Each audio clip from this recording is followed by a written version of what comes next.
ഞമ്മ മധൂർ അമ്പലത്തേക്ക് പോയതല്ലേ കുട്ടുവോ? ആടാ ഒരു ഒരു ഒരു മദറെന്നും പറഞ്ഞ ഒരു പെണ്ണുങ്ങ കാട്ടിലേക്ക് ചപ്പക്ക് പോയി.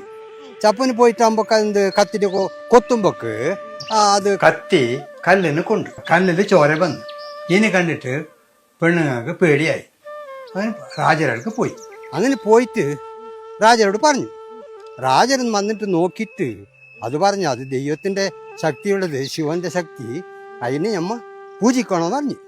അങ്ങനെ മധൂരില് പ്രതിഷ്ഠിച്ചു. അതിനൊരു വേറെ കഥയുണ്ട് മുക്കുഞ്ഞി. അത് ആടാ പൂജാക്കുന്ന പട്ടരല്ലേ, അയാളെ ഈ ചുമരിലില്ലേ, ചുമരിൽ ഒരു ചിത്രം വടിച്ചല്ല. ചിത്രം വരച്ചിട്ടാകുമ്പോ അതിന് എല്ലാം മണ്ണിൽ അതിന് വിഗ്രഹമാക്കി. 4 പഴക്കന്നെ അത് ബിൽഡ് ആയിക്കൊണ്ടുണ്ടായി. നമ്മ തിന്ന അപ്പല്ലേ, ആ അപ്പത്തിനെ അതിന് മൂടിക്കൊണ്ടുണ്ടായിരുന്നു ആ വിഗ്രഹത്തിൽ. അതിന് പറയുന്നത് മൂടപ്പ സേവൻ. അങ്ങനെ അമ്മ പോയിട്ട് വരുന്നത് അറിഞ്ഞില്ലേ?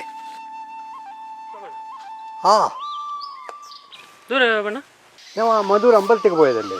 എന്ത് ആള് അങ്ങനെ കുഞ്ഞിനെ അമ്മ പോയിട്ട് വരുന്നത്. ഇപ്പോ ഇന്ന് മൂടപ്പ സേവ അല്ലേ? അതെ, നാളെ തീരുന്നത് കുളിച്ചിട്ട് പോണം. ശരി.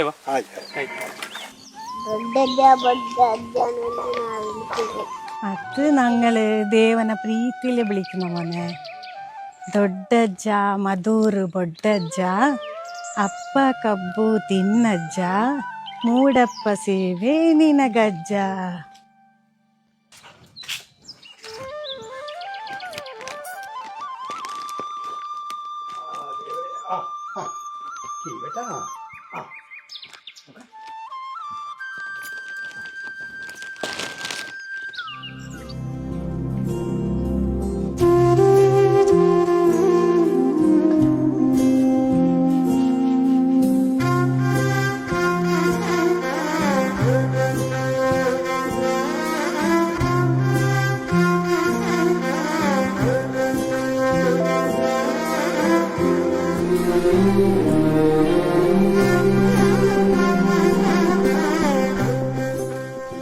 പൂവല്ലേ റെഡിയായി? എന്ത് നോക്കുന്നു? എന്തില്ല, ഞാനിത് അജ്ജ കൊണ്ടുവന്നിട്ട് അന്ന് വെച്ച ഫോട്ടോ ഇത്. ഞാൻ ആ ഫോട്ടോ നോക്കിയിട്ട് എൻ്റെ ചെറുപ്പത്തിലേക്ക് പോയി. ഞാനും അജ്ജനും അജ്ജിയും അന്ന് മധുർ ബ്രഹ്മോത്സവത്തിന് പോയിട്ടുണ്ടായി. അപ്പോൾ വരുമ്പോൾ അജ്ജ എനിക്ക് കുറേ കഥകൾ പറഞ്ഞു തന്നാണ്. അപ്പോൾ ഈ ഫോട്ടോ കണ്ടിട്ട് ഞാൻ ആ കാലത്തൊക്കെ ഒരിക്കൽ പോയി. അപ്പോൾ അന്ന് ഞാൻ ബ്രഹ്മോത്സവത്തിന് പോയത്. അപ്പോൾ ആ ഒരു ഭാഗ്യം ഇപ്പം ഞങ്ങൾക്ക് 2ാമത് കിട്ടിയിട്ടുണ്ട്.